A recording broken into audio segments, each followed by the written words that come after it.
Okay, so when we talk about persuading and convincing people, it is often used when we are speaking with each other, right? But sometimes there are some cases when we have to make the persuasion in text. So that's when we use analytical exposition text. Good morning, Mr. Denny and friends. My name is Debora Riadi, and today my group and I would like to present about analytical exposition text. Our topics today will be definition, purpose, generic structure, language features, and examples that will guide us to understand our topic more. Okay, so first of all, it's the definition.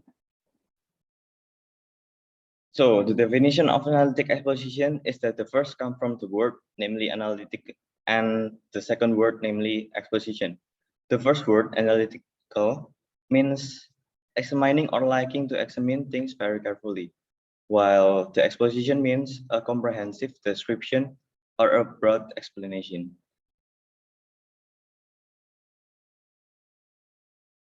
There are two purposes of analytic exposition. The first one is to analyze a certain topic and convince the reader that the opinion is valid. The second one is in order to support the theory or opinion, the text must be supported by arguments.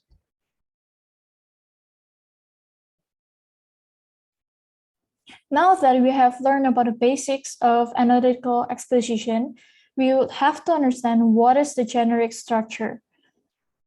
The generic structure composed of thesis, argument, and reiteration. Thesis is when our topic is introduced, meaning the paragraph is not really detailed. However, the writer's position is still indicated. Next, in the argument, we will have to support the thesis with supporting arguments by stating evidence, theory, or even explanation by other people.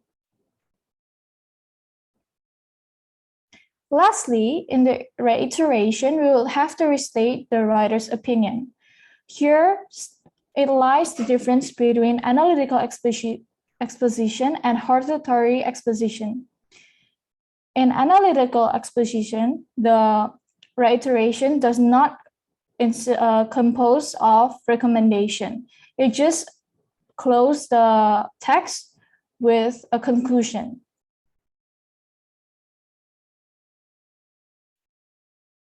Let's understand more about the structure by this text. This text is about the dangers of using SMS while driving. Let's look at the thesis. The popularity of mobile devices has had some dangerous consequences. As we have learned, thesis is when the topic is introduced. Here, it lies the topic where the writer says that writing or texting causes more injury and losses of life. That is the main point. Thus, by supporting that thesis, we would have to understand what is the argument. There, the argument is stated by the real case of what really happened. And by closing the analytical exposition text, the writer wrote that the injury and loss are unacceptable. Thus, we will have to stop writing or texting using our gadgets.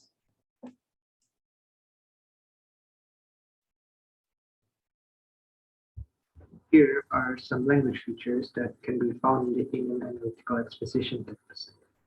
The first feature is that the text is written using simple present tense.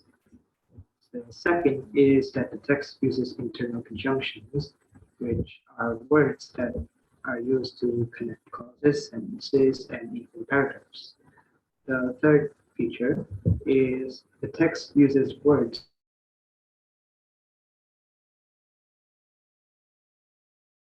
and furthermore. The fourth is that the text uses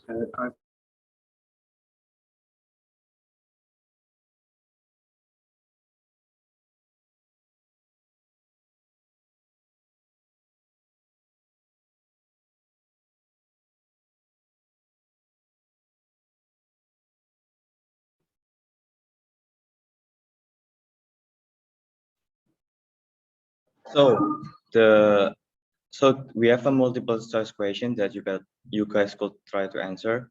I'll give you some time to read it.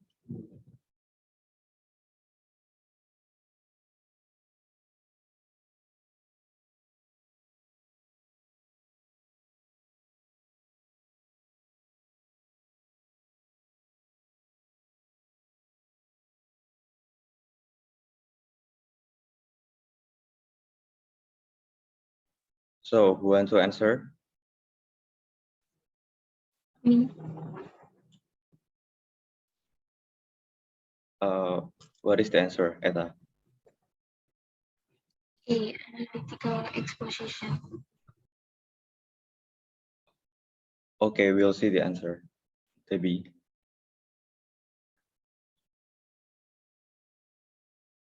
Yeah, the answer is A. Next question.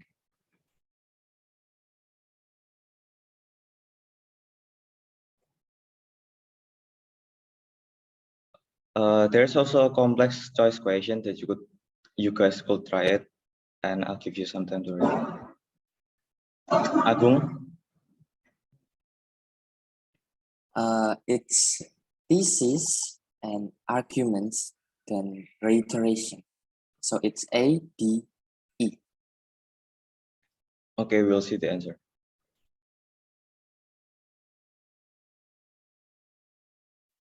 Thank you, Agung.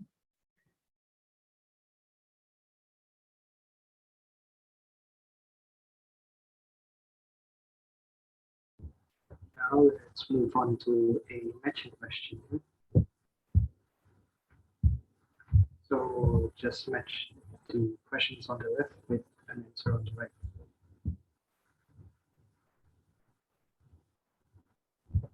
Yes, Cecilia. The Sorry. social function is C, to convince someone about a certain topic.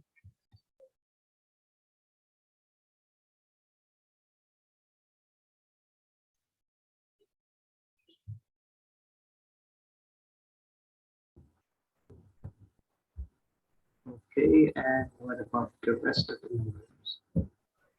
The tenses used in an analytical exposition is simple tense. What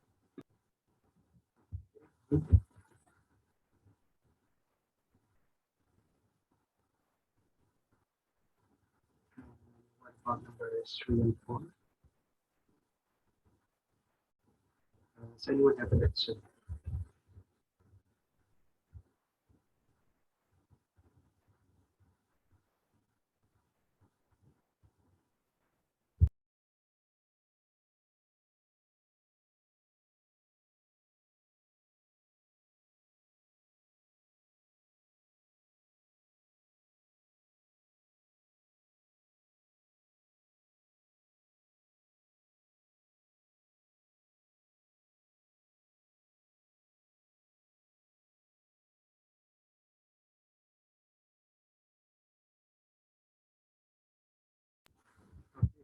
So what's your answer?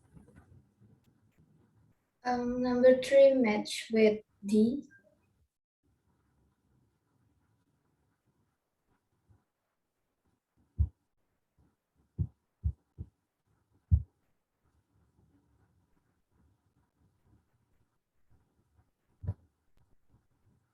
Okay, Katam, what's your answer? Number 4 is B. Okay, let's have a look at the answers.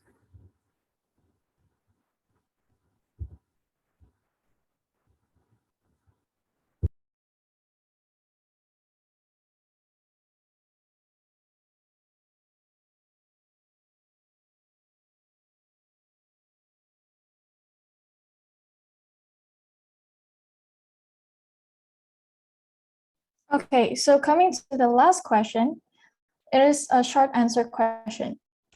The structure of an analytical text that consists of evidence that support the writer's idea is blank. So who would like to answer this question? All right, since Etta have answered the previous question, I would like to point out Cecil, who have raised her hand. Cecil, what's the answer? The answer is arguments. All right, let's see whether she is correct or not. You're correct. Hooray!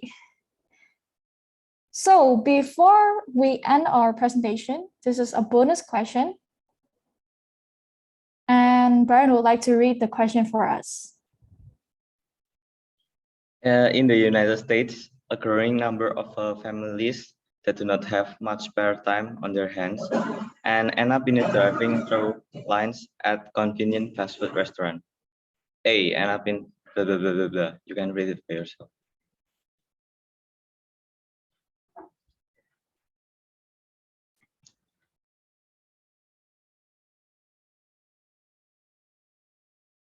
Anyone will try to answer?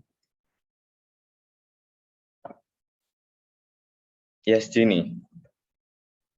I do not know if it's correct, but I think it's ending up in the drive-through lines. Okay, so Jeannie have answered E. Let's see whether Jeannie is worthy to win the special prize. And the answer is C. Unfortunately, you have not won the special prize.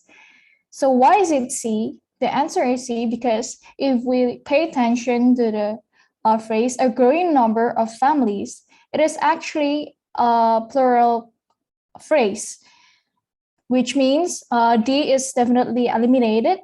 And if we put A, it will be also wrong because you don't actually have to put the conjunction. And so that explains that A and B is also eliminated. Where if we put the answer for E, it's also incorrect because we need the simple tense of the verb, which means the choice C is the correct answer. So since no one have won the special prize, I would like to say that the special prize is a round of applause. Yay! Thank you everyone for listening to our presentation. Our world is not the same anymore. People have their own opinion, but with analytical exposition, we can persuade and convince people about true facts, not to make our opinion on the top, but to educate people with knowledge. Thus, we would like to thank you for listening to our presentation. We hope you have a great day. Thank you.